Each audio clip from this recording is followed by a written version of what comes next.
नमस्कार जीवन रंग उषा संग स्वागत है। बहुत भूमिका द्विवेदी जी का भी बहुत स्वागत कर रही हूँ। अभी हमसे भूमिका द्विवेदी अपनी बात सबके साथ कहने आ रही हैं। तो भूमिका जी आपका बहुत स्वागत। तो दर्शकों पहले आपसे मैं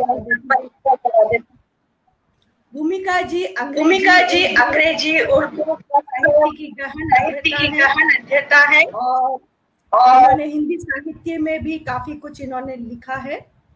भूमिका जी शायद थोड़ा निकल गई हैं कुछ टेक्निकल कारणों से। तो भूमिका जी वैसे इलाहाबाद की इनका जन्म स्थान है, अभी दिल्ली में रहती हैं। ये एमफिल और एमए अंग्रेजी साहित्य में किया है और साथ ही इन्होंने तुलनात्मक साहित्य हिंदी, संस्कृत, उर्दू, अरबी, फारसी आदि में इन्होंने किया है। तो इस तरह से ये बहुत कुछ इन्होंने कई भाषाओं का ज्ञान भी प्राप्त है। अब ये इतनी चर्चित कथाकार उपन्यासकार हैं, इन्होंने इतने ज्यादा कहानी और उपन्यास लिखे हैं कि मैं क्या बताऊं। और इस इतनी कम उम्र में ये एक बहुत बड़ी इनकी उपलब्धि है। कुछ उपन्यासों के नाम और कहानी संग्रह के बारे में बताऊंगी। उनमें से प्रमुख है शिवाला घाट, किराए का मकान, नौशाद, माणिक कौल, आसमानी चादर आदि। कहानी संग्रह में पितृपक्ष, खाली तमंचा, बोहनी और संस्मरण भी इनके प्रकाशित हुए हैं, दिए जलते हैं के नाम से।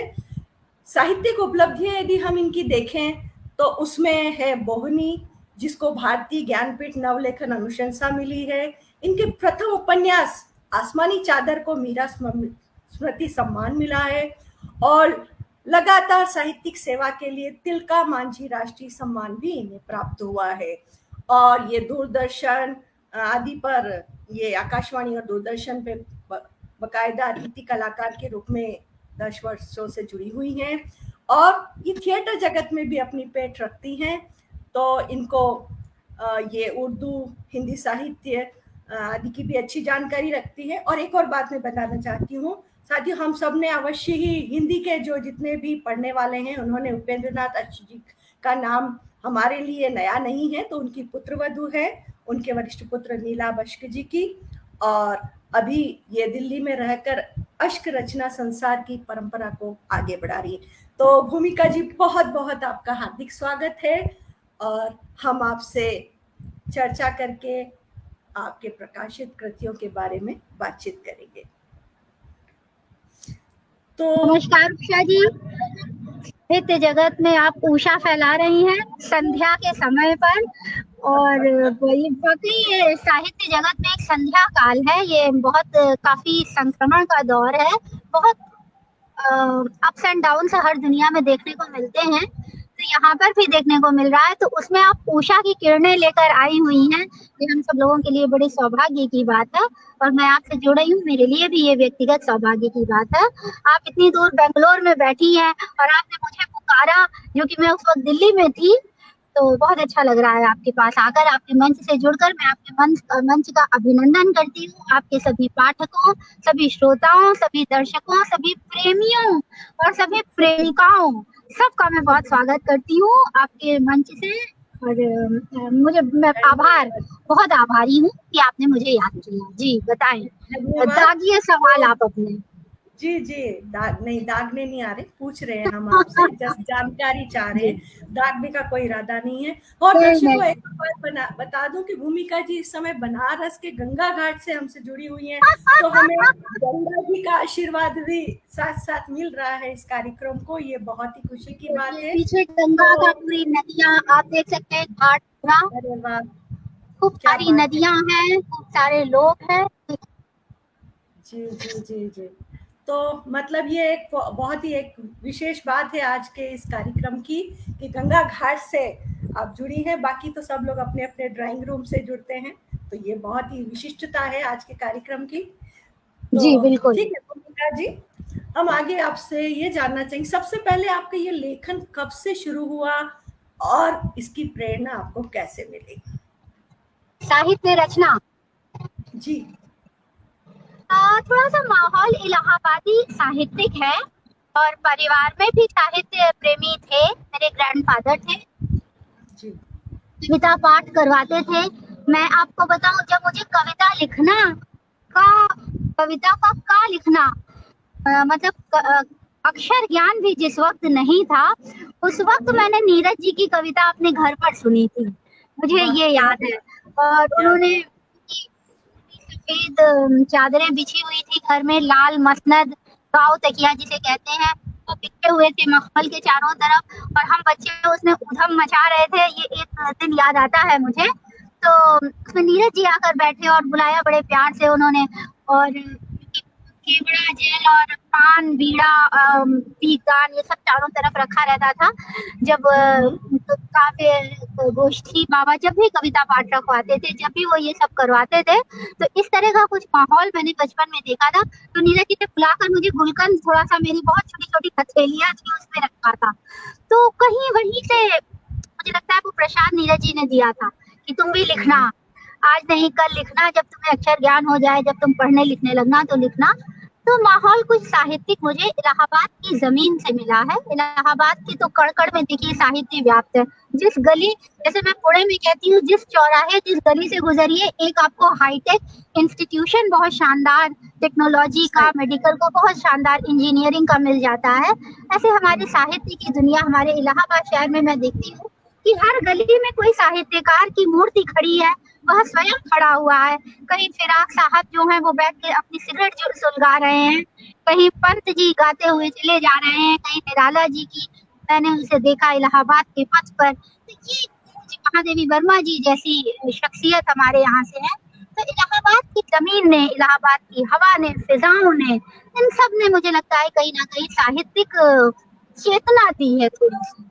तो वही प्रयास बस करती रहती हूँ कि वो चेतना में संजोए रहूं, बस वो कहीं बिसरा ना जाए दिल्ली की गर्म हवा में।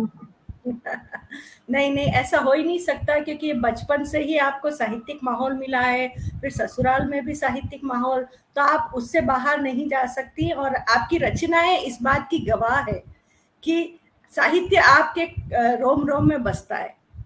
बिल्कुल सही है ये।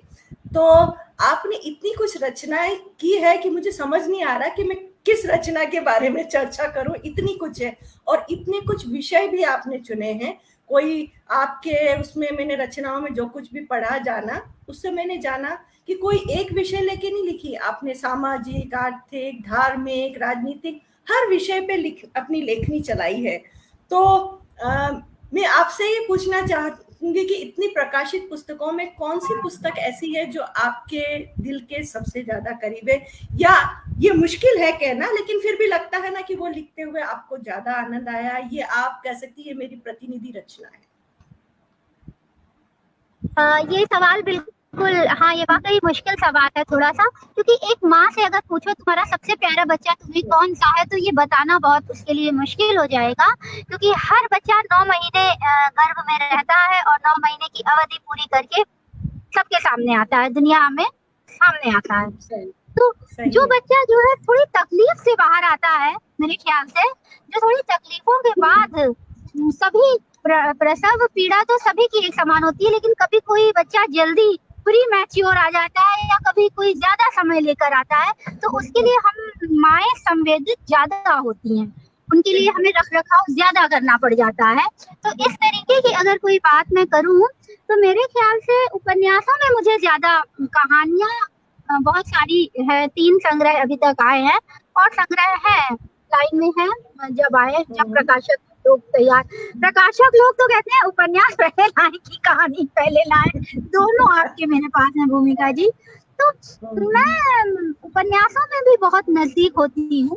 देखिए उपन्यासों में मैं बहुत दिल दिमाग जिंदगी लगा देती हूँ। कहानी का क्या है कि इमीडिएट कोई चीज अट्रैक्ट कर गई, पिंच कर गई, परेशान कर गई, आपने तुरंत उसको लिख डाला, है ना। लेकिन उपन्यास बहुत वक्त लेता है। आप देखिए मैं बनारस में ही हूँ, पिछले 1 महीने से मैं लगभग बनारस में हूँ। और सारे घाट एक एक करके देख रही हूँ, 2-2 3-3 दिन एक एक घाट पर गुजार रही हूँ। तो अगर मेरे दिल के करीब आप कोई चीज कहती है तो मेरे ख्याल से वो उपन्यास ज्यादा होते हैं बनिस्बत बिल्कुल कहानी। कहानी क्योंकि इमीडिएट इम्पैक्ट देती है, वो इमीडिएट आती है। उपन्यास में बहुत वक्त देना पड़ता है। वो जो चिकित्सीय परामर्श एक गर्भवती स्त्री बार बार ले रही होती है जा जाकर डॉक्टर से, ये कुछ वैसा होता है। तो उपन्यासों में मैं बहुत अपने आप को कंफर्टेबल महसूस करती हूँ लिखने में, और वो मैं बहुत एंजॉय करती हूँ उसके साथ, उन बच्चों के साथ मैं बहुत एंजॉय करती हूँ। नहीं, ये इतनी अच्छी बात है क्योंकि उपन्यास का फलक बहुत बड़ा होता है, उसमें कई कैरेक्टर होते हैं और इवन जो मुख्य नायक या नायिका होते हैं उनके भी जीवन के कई शेड्स, कई रंग हमें देखने को मिलते हैं। और इसकी लेखन प्रक्रिया वास्तव में कहानी से तो ज्यादा ही समय लगता है, तो ये आपका कहना काफी हद तक सही है। तो यदि आपको उपन्यास ज्यादा पसंदीदा है तो हम आज उपन्यास पे ही चर्चा करेंगे और उपन्यास पे ही आपसे प्रश्न करेंगे। कहानी में ये भी होता है उषा जी कि जैसे बहुत सारी बातें हम कह नहीं पाते, हम चाहते हैं कि हम कहानी में ये भी डाल दें ये भी डाल दें, लेकिन उसमें विस्तार देने की जगह नहीं होती है। बहुत लंबी कहानियां जो है वो, अब इसीलिए उपन्यास मुझे हर तरह से कंफर्टेबल रहता। बिल्कुल आप उस पर चर्चा करें, कोई प्रॉब्लम जी बिल्कुल बिल्कुल। तो मैं सबसे पहले आपके उपन्यास शिकारी और शिकारा पे करूंगी, जो कश्मीर पर आधारित है। कश्मीर आजकल बहुत ज्यादा चर्चा में भी है, और क्यों ना आपने उसी पर आधारित है 2 उपन्यास लिखे हैं आपने, माणिक कौल और शिकारी और शिकारा। तो इसकी आप शिकारी और शिकारा या माणिक कौल, किसी एक की कथा वस्तु के बारे में हमें बताएं। जी देखिए, माणिक कौल उस वक्त की घटनाक्रम है जिस वक्त 370 आर्टिकल और 35 ए आर्टिकल लगे हुए थे, और कोई संभावना, क्योंकि वो पिछले 70 सालों से लगे हुए थे, कोई संभावना, कोई उम्मीद, कोई सवाल तक ये नहीं था कि ये हटेगा कभी, ऐसा जिक्र भी नहीं होता था। मुझे याद है संसद की उस वक्त मैं बातचीत और जो भी प्रोसेसिंग है वो मैं लगातार देख रही थी। उस दौरान कहीं इस बात का जिक्र तक नहीं था कि इन आर्टिकल्स को हटाया जाना चाहिए, इस पर चर्चा तक नहीं थी। और एक दिन ऐसा आया अगस्त 2020 में 19 में ऐसा एक वक्त आया कि उसे हटा दिया गया एकदम से। तो ये बहुत अप्रत्याशित, बहुत अनएक्सपेक्टेड, बहुत अनइमेजिनेबल चीज जैसे आ गई सामने। तो ये घटना ऐसी घट गई। तो माणिक कौल उस समय की घटना चक्र है, उस समय की पूरी दुनिया कश्मीर की है, एक आम आदमी की, कश्मीरी पंडितों की, कश्मीरी नॉन पंडित्स की, उन सब की कहानी है कि वो किस प्रकार कोटे का लाभ ले रहे हैं। वो एक वाइस चांसलर है, माणिक कौल एक वाइस चांसलर है आजादपुर विश्वविद्यालय का। वो किस प्रकार से कश्मीरी होने का नाजायज फायदा ले रहा है और उसकी कुछ जायज तकलीफें भी हैं। तो इन दोनों का समन्वय करके बहुत संतुलित बनाने की कोशिश मैंने माणिक कौल में की थी।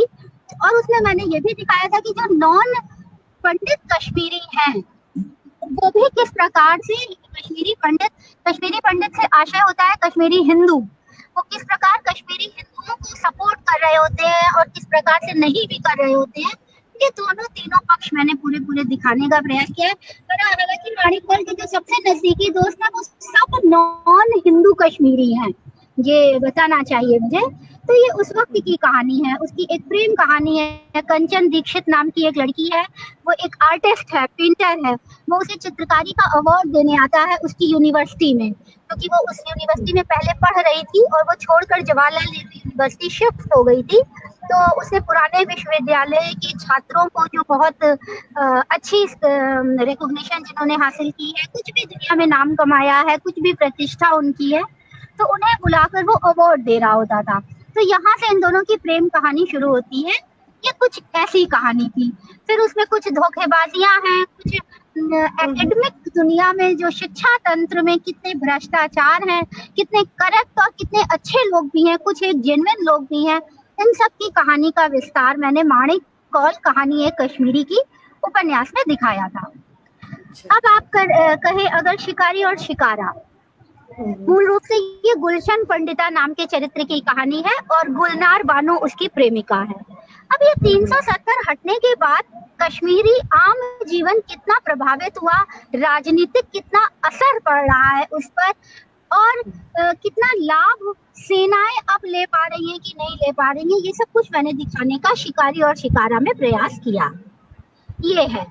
और चूंकि ये एक लव स्टोरी है तो बहुत रोमांटिक सी कहानी शुरू होती है। कहानी शुरू ही यहीं से होती है कि वो कोहे महारान जो पर्वत है, जिसे हारील पर्वत कश्मीरी में कहा जाता है, कश्मीरी लोग उसे हारील पर्वत कहते हैं, वो वहां पे अपनी प्रेयसी को मन्नत मांगने ले जा रहा है कि हमारा जो बेटा पहला हो वो बेटा हो और हमारा विवाह जो है वो हम जिस तरीके से हम चाहते हैं वो हो जाए। तो कहानी कुछ इस रोमांटिक अंदाज से शुरू होती है, फिर आगे बढ़ती जाती है। तो शिकारे से कहानी हमने ये शुरू की है। तो शिकारी कौन है क्या नहीं है ये तो पढ़ने के बाद ही समझ हो सकता है। पाठक की परसेप्शन में शिकारी अलग अलग कोई हो, हमने किसी और को दिखाया हो, तो ये मैं आप लोगों पर ही छोड़ती हूँ कि आप डिसाइड करिए कि शिकारी कौन है। शिकारा कौन सा है ये मैंने बता दिया, वो गुलशन पंडिता का शिकारा है। अच्छा, चलिए बहुत अच्छा है। तो एक उत्कंठा पैदा कर दी है कि इसको जरूर पढ़ना चाहिए। और आपने किस परिप्रेक्ष्य में लिखा है उसको भी आपने अपने हिसाब से समझा दिया है। और ये तो सही है कि पाठक उसको कैसे लेता है वो एक अलग बात है। और आपके कई कहानी संग्रह भी छपे हैं, तो किसी एक कहानी संग्रह के बारे में थोड़ी सी चर्चा हो जाए। जरूर जरूर। लेटेस्ट छपा है जो प्रकाशित हुआ है, पितृपक्ष आई है। लेटेस्ट तो पितृपक्ष आई है, और पितृपक्ष से ठीक पहले खाली तमंचा आई थी, उसके पहले पोहनी आई थी। तो आप किस पर चर्चा चाहेंगी? सभी पर्याप्त चर्चित रहे हैं, आप जिसे पसंद करें। बागडोर आपके हाथ में है, रथ और खेवैया आप हैं जो आप कहें। मेरे विचार से बोहनी पर चर्चा करना चाहिए। जी जी। एक बात मैंने कभी किसी साहित्यकार से सुनी थी, शायद मुझे लगता है नामवर सर ही ने कहा था।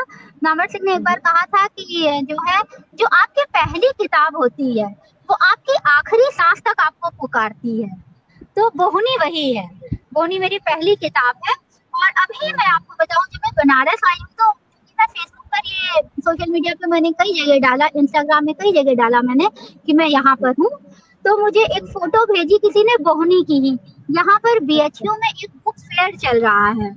आज 8 तारीख है, आज से भी वो शुरू हुआ है वुमेन डेलीगेसी में। और अभी तक वो राधा कृष्ण लाइब्रेरी, राधा कृष्णा हॉल है बनारस हिंदू यूनिवर्सिटी के अंदर, वहां चल रहा था। तो वहां से खींच कर किसी ने मुझे तस्वीर भेजी कि देखिए आपके बोहनी और किराए का मकान जो उपन्यास है भारतीय ज्ञानपीठ से दोनों आए हुए हैं, ये देखिए यहाँ लगे हुए हैं। तो मुझे याद आया नामवर सर की बात। और अभी आपने भी बोहनी का जिक्र किया कि आपकी जो पहली किताब है वो आपको पूरे जीवन पुकारती है लौट लौट कर कहीं ना कहीं। तो बोहनी वही है जी, बोहनी वही है। हर बात में वही है। बोहनी का मतलब भी यही है कि जो पहले खरीदार आपको मिलता है उसको हम कहते हैं बोहनी। यदि वो खरीदार अच्छा है तो दिन भर उसकी अच्छी बिक्री होती है। तो बोहनी उस संदर्भ में भी सही है। तो बिल्कुल बिल्कुल। और बहुत अच्छी बोहनी हुई माशाल्लाह, ऊपर अल्लाह का करम है कि बहुत अच्छी बोहनी हुई मेरी। ज्ञानपीठ ने उसे रिकॉग्निशन दी, मेरे लिए बहुत बड़ी प्रतिष्ठा की बात थी। वो मेरी पहली किताब थी। तो जैसा अब देखिए, आप चूंकि हिंदी भाषा और लोकल भाषा अपनी समझने वाली है, तो बोहनी का अर्थ आपको मुझे बताने की जरूरत नहीं पड़ी, आपने स्वयं बता दिया। कई बार मुझे बोहनी का अर्थ को बताना भी पड़ता है, क्योंकि उसे लोग बोनी, बहू, छोटी बहू के संदर्भ में भी ले जाया करते हैं, है ना। हाँ, तो बोहनी, लेकिन यहाँ मैंने पहली एक प्रोस्टिट्यूट की कहानी है और वो उसकी पहली बोहनी उस दिन होनी है। ये यहाँ से कहानी शुरू होती है। ये 13 कहानियों का एक संग्रह है। इसमें बहुत सारी कहानियां हैं। इसमें केसर कस्तूरी जैसी कहानी है जो शराब पर आधारित है। इसमें प्रोस्टिट्यूट वाली ये है। इसमें राजदारी इसमें नहीं है। और इसमें दांव कहानी है, राजनीतिक पृष्ठभूमि की है। और 13 जगत की मिसरूबी कहानी है इसमें, जो एक छोटी सी बच्ची का संघर्ष है। एक छोटी सी बच्ची कितना माहौल उसे कितना तेवर दे देता है, कितनी अच्छी एजुकेशन के साथ वो उस तेवर का प्रयोग करती है, ये इस कहानी में है। इस तरह से 13 अलग अलग कहानियों का इसमें मैंने संग्रह बनाया था। और ये एक कंपटीशन में मैंने भेजा था, क्योंकि वो बिल्कुल नया नया उत्साह था। माँ पहली बार बच्चे की बन रही थी तो वो पहली संतान थी, तो बहुत क्रेज था उसका। तो बहुत अच्छी सी है और 13 भिन्न भिन्न कहानियों का ये संग्रह है। जी। और आपकी अभी एक और उपन्यास प्रकाशित हुआ है, हम तुम और माइकल, इसके बारे में कुछ बताइए हमारे दर्शकों हम को। तुम और माइकल प्रलेख प्रकाशन से आ रहा है और उन्होंने इसे एडवर्टाइज अपनी जो उसमें किया हुआ है। ये एक बार डांसर की कहानी है, बम्बई पृष्ठभूमि है उसकी। और बार चूंकि बंद हो गए तो इन लोगों की रोजी पर बड़ा संकट आन पड़ा, तो अपनी रोजी रोटी के लिए फिर वो दिल्ली आई बार डांसर। ये कुछ ऐसी कहानी है। रोजी नाम का इसमें चरित्र है, वही बार डांसर है और उसका प्रेमी है रजत भट्ट, उसकी कहानी है। वो दिल्ली यूनिवर्सिटी में एक प्रोफेसर है। बारीक और मोटी मोटी कहानी तो ये है। फिर जब आप बारीकी में अंदर जाएंगे कहानियों की तो बहुत सारी परतें खुलेगी। आप बहुत सारे राजनीतिक विद्रोहिताएं देखेंगे, व्हाइट कॉलर जॉब करने वाले कितने करप्ट और कितने क्रूएल और कितने ज्यादा किसी एक लड़की को सता रहे होते हैं, ये सब आप देखेंगे। बम्बई में क्या है वो बहुत अच्छी तरह डिस्क्राइब करती है, वो लड़की जो है वो बड़ी अच्छी तरह डिस्क्राइब करती है कि क्या अंतर है बॉम्बे में और दिल्ली की व्यापार में और ग्राहकों में, ये वो बड़ी अच्छी तरह बताती है। तो ये कुछ ऐसी कहानी है। जी जी जी जी। अच्छा, तो आपने एक और जो उपन्यास आपका शायद अभी 2022 में ही प्रकाशित हुआ है, शिवाला घाट, तो शिवाला घाट के बारे में हमें कुछ बताएं। शिवाला घाट से मेरे ख्याल से 1 किलोमीटर की दूरी नहीं होगी जहाँ पर मैं बैठी हुई हूँ, वो शिवाला घाट है, यहाँ से दिखाई दे रहा है। अगर हम आपके दर्शक देखना चाहें तो बहुत दूरी पर वो चैत सिंह का किला है, जहाँ लाइट दिखाई दे रही है, वो चैत सिंह का किला है। उसी के नीचे वाला घाट है। इस पर ये कहा है, ये अप्रैल में आ जाएगी, ये संभावना है। कल प्रकाशक जी का एक बार फोन और आया था कि भूमिका जी हम इसको अप्रैल के लास्ट तक ले आ रहे हैं, उन्होंने भी अपने उसमें एडवर्टाइज किया है ये। तो ये शिवाला घाट जो है ये बनारस पृष्ठभूमि की, बनारस की एक एक गलियां उसमें आपको देखने को मिलेगी। एक एक गली का डिस्क्रिप्शन मैंने दिया है, एक एक घाट का डिस्क्रिप्शन अगली किसी किताब में दूंगी। एक एक गली का डिस्क्रिप्शन है उसमें। और कुछ दंडी स्वामी जो होते हैं, देखिए जब हम लोग धर्म देखते हैं धर्म जगत में तो बहुत प्रकार के संत महात्मा स्वामी होते हैं। एक दंडी स्वामी भी उनमें होते हैं। दंडी स्वामी होते हैं जिन्होंने दंड धारण किया होता है। अब दंड धारण करने के कुछ निश्चित प्रावधान है, कानून है, नियम है, उन्हें पालन करना अनिवार्य होता है ना। जैसे कि आप समझ लें प्रधानमंत्री जी की पद की जो शपथ लेगा तो उसे प्रधानमंत्री के कुछ प्रोटोकॉल्स का पालन करना होगा, जो भी व्यक्ति शपथ ले रहा होगा। तो इसी प्रकार दंड धारण करने वाले दंडी स्वामी के कुछ निश्चित नियम कायदे हैं। तो उन नियम कायदों का वो कितना पालन नहीं कर रहा है और कितना कर रहा है, बस धन उगाही में तो वो पूरा पालन कर रहा है, लेकिन जो संयम होना चाहिए, जो सदाचार होना चाहिए, वो वहाँ कितना नहीं फिट हो रहा है या हो रहा है, ये इस उपन्यास में मैंने दिखाने का प्रयास किया है।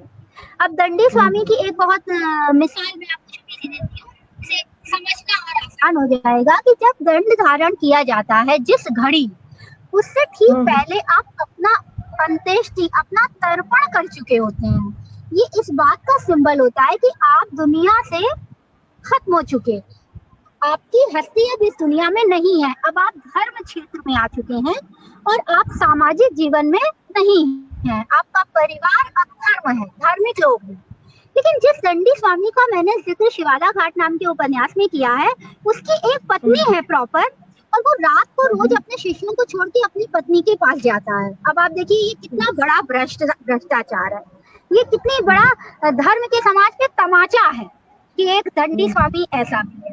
और वो 1 साल के बच्चे का प्रॉपर जन्मदिन मना रहा है, केक चपोड़ रहा है, इस तरह की हरकतें वो कर रहा है, और उसका जो दंड है वो पड़ा हुआ रो रहा है। तो ये बातें हैं।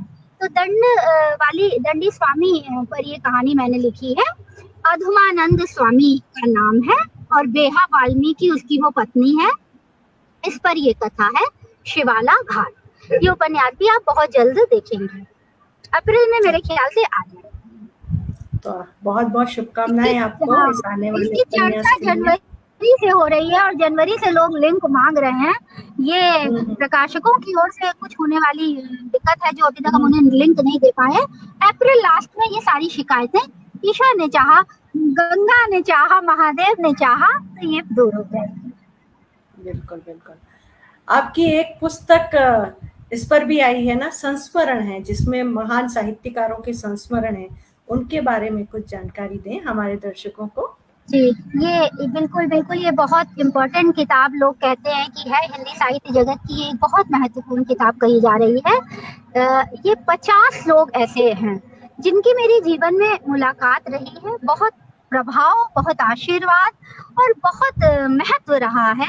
ऐसे 50 शख्सियत, वो राजनीति की दुनिया से हो, फिल्म की दुनिया से हो, संगीत की दुनिया से जैसे खयाम साहब और उनकी पत्नी, इन सारी जो थिएटर की दुनिया से हो जैसे गिरीश कर्नाड साहब जिनसे मेरी मुलाकात रही है, जैसे अलकाजी इब्राहिम साहब, इन सब लोगों को, और साहित्य की दुनिया से करीब करीब उसमें से 30-35 लोग हैं, इन सब लोगों को मिलाकर 3 खंडों में मैंने किताब लिखी है। और ये दुर्भाग्य रहा मेरा भी और साहित्य जगत और उन सारी दुनिया का जिनसे ये लोग आते थे कि वो नहीं रहे।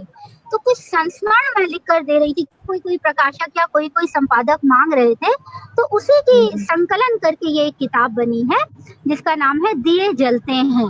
यानी उनकी स्मृतियों के, उनके आशीष के, उनकी शिक्षाओं के, उनके उस उज्जवल पक्ष के दिए हम लोगों के जीवन में जल रहे हैं और हमारे दिए, उनके वो दिए हमें रोशनी दे रहे हैं, आगे बढ़ने का रास्ता दिखा रहे हैं। कुछ ऐसे मंतव्य, ऐसे ध्येय से ये संस्मरण का संकलन तैयार हुआ है। बिल्कुल, अच्छा, ये तो पढ़ने में रियली उनके लाइफ के बारे में जो आपसे जुड़ करके जो आपका जो अनुभव रहा है उनका अवश्य इसमें वर्णन होगा, और उसे पढ़ना रियली बहुत ही लाभदायक होगा कि हम उनको साहित्य की दुनिया से जानते हैं, लेकिन उनके व्यक्तिगत जीवन को जो उनसे जुड़ पाता है या जो उनके साथ रहता है वही शायद अच्छी तरह से उसको बता पाता है। तो संस्मरण इस दृष्टि से बहुत उपयोगी होते हैं। तो उनके साहित्य के अलावा भी जीवन के जो अन्य पक्ष होते हैं उनकी जानकारी हमें संस्मरण के माध्यम से ही मिलती है। अब जैसा कि मैंने शुरू में भी कहा और आपने हर विषय पर लिखा है, गरीबी पर, राजनीति, धर्म, चित्रकारी, किराएदार, प्रशासनिक, छात्र जीवन, काफी कुछ, मतलब आपने शायद ही कोई विषय मेरी जानकारी में छोड़ा है, और जो बचे हैं उन पे भी बहुत विषय बचे हैं, बहुत विषय बचे हैं उषा जी। उसका कोई एंड नहीं है, उसका तो कोई एंड नहीं, फिर भी काफी विषय पर अपनी कलम चलाई है। तो मैं थोड़ा सा आपसे, क्योंकि एक नारी होने के नाते, घरेलू हिंसा पर आपने क्या लिखा है और उसमें कौन सी बात आपने सामने लाने की कोशिश की? घरेलू हिंसा पर खाली तमंचा नाम का संग्रह है। खाली तमंचा, इसमें जो कहानी है वो शुद्ध घरेलू हिंसा पर है। एक लड़की है, उसकी माँ इतनी बुरी तरीके से, उसका पिता उसको शराब पीकर पीट रहा होता है, वो किसी दूसरी औरत के साथ रहना चाहता है, तो वो जो ये परिवार नाम की संस्था, जो ये विवाह नाम की एक बंधन है, इससे वो पूरी तरह से आजाद होना चाहता है।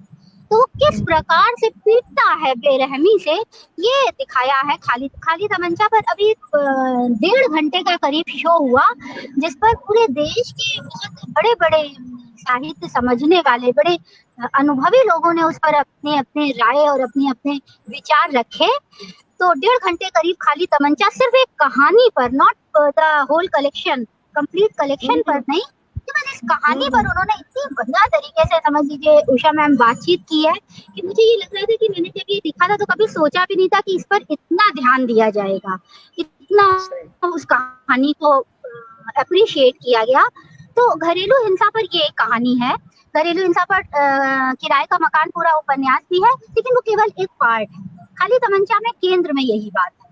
तो वो किस तरह से उसको पीटता है और किस तरह से फिर वो जो बच्ची देख रही है, वो जो बच्ची मार खाती हुई देख रही है कि माँ के कभी होंठ से, कभी नाक से, कभी कंधों से खून बह रहा है और वो छुपा ले जाती है।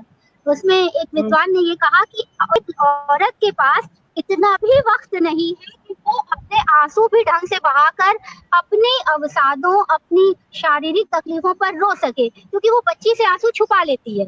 वो बच्ची से हर बार आंसू छुपाएगी, है ना, क्योंकि वो बच्ची फिर पूछेगी पापा ने क्यों मारा, फिर वो उसको समझा नहीं पाएगी, पापा को दूसरी औरत के संग रहना है, ये पापा वो बच्ची को समझा नहीं पाएगी। वो कहेगी दूसरी औरत कौन होती है मम्मी, तो जाहिर सी बात है वो इस तरह के सवाल करेगी तो माँ कहाँ तक जवाब देगी। तो वो कहेगी कुछ नहीं बेटा, चोट लग गई है, पापा गुस्से में थे इसलिए मार दिया, कोई बात नहीं बेटा, कोई तुम होमवर्क नहीं करती हो, तुम भी मार खाती हो कि नहीं, समझ लो ऐसे ही। फिर बच्ची पूछेगी तो आपने होमवर्क नहीं किया था क्या मम्मी। तो ये बहुत मार्मिक सी एक कहानी है और ये लिखा है मैंने, और उपन्यास में भी इसे थोड़ा सा लाने का प्रयास किराए का मकान पर किया था। किराए के मकान पर पीएचडी हुई है 2, ज्ञानपीठ से उपन्यास आया है। तो जो 2 लोगों ने, 2 लड़कियां हैं दोनों, एक उड़ीसा में लड़की ने किया है, तो वो सिंगल पेरेंट को केंद्र में रखा है, ये मुद्दा, ये विषय रखा है। लेकिन जो राजस्थान वाली लड़की है उसने घरेलू हिंसा भी उसमें ऐड किया है अपने विषय में। तो ये है घरेलू हिंसा पर जो लिखा है। फिर आगे जो आएगा वो फिर मैं अपडेट कर दूंगी आप। बिल्कुल बिल्कुल। नहीं, ये तो वास्तव में बहुत ही दिल को छूने वाली बात है और ये सच्चाई भी है, ये आज भी हो रहा है। और ये केवल हम नहीं कहेंगे कि निम्न मध्यम वर्ग में, ये उच्च वर्ग में भी ये बातें हो रही है। मतलब हर कहीं ये देखने को आज जी भी हाँ, मिल जी रहा हाँ। है। जिनके और साथ आप ये नहीं होता है वो बहुत भाग्यशाली है। बिल्कुल बिल्कुल। जो और ये बात हैरान करने वाली, दुखदाई रूप से हैरान करने वाली है कि जो स्त्रियां मार खाती हैं वो अपनी मार छुपाती तो है ही, वो चाहे उच्च वर्ग की हो, चाहे वो मिडिल क्लास की हो, चाहे लोअर मिडिल क्लास की हो, वो अपनी चोटें छुपाती हैं, वो अपने पति को सुरक्षा देती हैं। और ये केवल हमारे देश में नहीं, ये विदेश में किसी भी जो सबसे विकसित देश कहे जा रहे हैं, जो सबसे अल्ट्रा मॉडर्न देश कहे जा रहे हैं, वहां पर भी ये आंकड़े इतना भयावह हैं कि हैरान होती है। और वहां भी औरतें नहीं बताती हैं कई मर्तबा। तो ये बात गंभीर है ज्यादा, है ना। अपराध होना से ज्यादा गंभीर है कि अपराध छुपाए जाएं, और छुपाए वो जो खुद भुक्तभोगी, जो खुद प्रताड़ित हो, जो खुद सजा पा रही हो, है ना। तो ये बात दुख देती है। तो इस तरीके से जो मैंने खाली तमंचा है उसमें मैंने दिखाया था कि वो बच्ची जो है वो ये अपनी माँ से कहती है कि आप बताइए पुलिस को ये कि इतना मार खा रही हैं। फिर बाद में जो होता है आगे घटनाक्रम बढ़ता है। तो ये बिल्कुल आप ठीक कह रही हैं कि ये उच्च वर्ग में भी बहुत है, बहुत ही बीमारी है कि पुरुष का हाथ उठा देना एक बीमारी है। हालांकि इस पर प्रतिरोध और बहुत रोक लगी है, इस पर रोक लगी है। घंटी बजाओ और एक मिस कॉल दे दो इस नंबर पर, त्वरित आपको सुविधा और आपको तुरंत सुरक्षा मिलेगी, सहायता मिलेगी। इस तरह की कई सारी सुविधाएं, कई सारे ऑनलाइन चीजें सरकारी तौर पर दी गई हैं। लेकिन सरकारी आंकड़े, बस वही वाली बात है, तुम्हारी फाइलों में शहरों का रंग गुलाबी है, मगर ये झूठे हैं आंकड़े, ये फलसफे सारे, ये आंकड़े किताबी ही हैं। तो अब वही है कि अदम गोंदी साहब ने शेर कहा होगा, तो वो आज भी अमल में सरकारें ला रही हैं। लेकिन ठीक है, पहल हो रही है। मैं हमेशा कहती हूँ कि भरे गिलास की तरफ देखना चाहिए, खाली गिलास को भरने का प्रयास किया जाना चाहिए। बिल्कुल बिल्कुल सही कहा। और एक बात ये भी है ना कि जनसंख्या और ये कितनी बड़ी, इतनी ज्यादा समस्याएं हैं और हर क्षेत्र में है कि सरकार को भी हम पूरी तरह से दोषी नहीं देख सकते, क्योंकि इसमें मुझे लगता है कि सबसे पहले तो परिवार इससे प्रभावित होता है। तो जो पत्नी के साथ करता है तो पत्नी के जो परिवार, मायके वाले हैं या आस पड़ोस वाले, उनको शायद कुछ कदम उठाना चाहिए, समाज को उठाना चाहिए, सरकार तक तो जाना ही चाहिए ये बातें, ताकि कड़े नियम बने और ये आगे ना हो। लेकिन आस पड़ोस वाले यदि उसके लिए कुछ ना करेंगे तो दूर से सहायता आने आस पड़ोस वाले सीधे, आस पड़ोस वालों को सीधे पति ये कह के चुप करा देता है, मियां बीवी का आपसी मामला है, तुम कौन होते हो बोलने वाले। ये बात बोलना चाहिए, कहेंगे बोलना चाहिए, मियां बीवी हो तो कमरे के अंदर रहो, तुम इस तरह से पीटोगे तुम्हारी बीवी की बाहर आवाज आएगी मार खाने की, रोने की, चिल्लाने की, तब ये मामला पारिवारिक या मियां बीवी का नहीं रह जाता। तुम लोग प्रेम से बात करते हो, हम लोग नहीं आते हैं। तुम लोगों के अंदर तुम लोग एक दूसरे को तोहफे दे रहे होते हो, सेलिब्रेशन में होते हो, हम नहीं आते हैं। लेकिन इस तरह से औरत चिल्लाएगी कि आवाजें बाहर आएगी तो आदमी को आना पड़ता है। बिल्कुल बिल्कुल सही कहा। तो भूमिका जी, हमने काफी बातें की और काफी जानकारी ली, और आपने तो इतना कुछ लेखन किया है कि आपसे मुझे लगता है कि 1.5-2 घंटे भी बात करेंगे तो आपके सभी लेखन पर चर्चा नहीं कर पाएंगे। तो मुझे लगता है फिर से कभी जुड़ेंगे। लेकिन जाते जाते एक प्रश्न फिर से आपसे करना चाहूंगी कि आपने इतना कुछ लिखा है, तो क्या आप आज के युवा लेखकों से कुछ संदेश देना चाहती हैं या कुछ बताना चाहती हैं? तो अवश्य स्वागत है उसका। मैं ठीक है, क्या मैं इतनी योग्यता रखती हूँ कि मैं कोई उनको सलाह दे सकूं? हाँ, अनुरोध कर सकती हूँ एक कलमकार की बहैसियत। हाँ, एक कह सकती हूँ कि आप नए विषयों को देखें, पिटी हुई परिपाटी से दूर रहें, थोड़ा बचें। वो पिटी हुई जो चीज है, जो रूढ़ियां बन गई हैं, उनसे थोड़ा बाहर आए और नए लोगों को पढ़ें, नए विषयों को चुनें और नकल जो लोग कर रहे हो उनसे थोड़ा दूरी बना के रखें। ये है, नए लोगों को पढ़ें, नए विषय देखें। आप नए लोगों को पढ़ेंगे तो आपको नए विषय, नई विधाएं, नई दुनिया, नए एक्सपेरिमेंट, नया ट्रीटमेंट, एक विषय को लेके नए ट्रीटमेंट। हो सकता है विषय पुराना हो लेकिन नए ट्रीटमेंट देखने को मिलेंगे, है ना। तो ये मैं अनुरोध करूंगी अपने पाठकों से भी और नए पाठकों से भी और नए लेखकों से भी कि वो नई दुनिया को आने दें, वो ताजी हवा आने दें, वो पानी को बहने दें, वो सड़ाए ना, वो हवा में बदबू ना पैदा करें, वो दुर्गंध से बाहर निकलें। जब हवा खुली आएगी तो वो तमाम जो रूढ़ियां हैं, वो जो तमाम जिसे नकारात्मक प्रभाव कहते हैं, वो निकल जाएगी। तो नए लोगों को अवसर दिए जाएं बहुत ज्यादा और नए विषयों को चुनाव करें, पढ़ने वाले भी लिखने वाले भी, ऐसा मैं कहूँगी कि मेरा, क्योंकि मैं ये खुद करती हूँ तो मैं लोगों को भी। बिल्कुल बिल्कुल, आपने बहुत ही सटीक सलाह दी है या जो अपना विचार रखा है। तो फिर कभी अवश्य आपसे जुड़ेंगे और भी विस्तार से चर्चा करेंगे। तो दर्शकों, आपसे जानना चाहते हैं कि आपको ये कैसा लगा आज का हमारी परिचर्चा और आगे आप किस तरह की परिचर्चाएं सुनना चाहेंगे, किस तरह के व्यक्तित्व को आप देखना चाहेंगे। तो इन सभी के साथ भूमिका जी, आपके आने वाली रचनाओं के लिए हमारी बहुत बहुत हार्दिक शुभकामनाएं हैं। आप लिखती रहें इसी तरह विभिन्न विषयों पर और इसी तरह हमको भी नए नए विषय पढ़ने को मिलते रहें। बहुत बहुत शुभकामनाएं और हार्दिक धन्यवाद। शुभ रात्रि। आप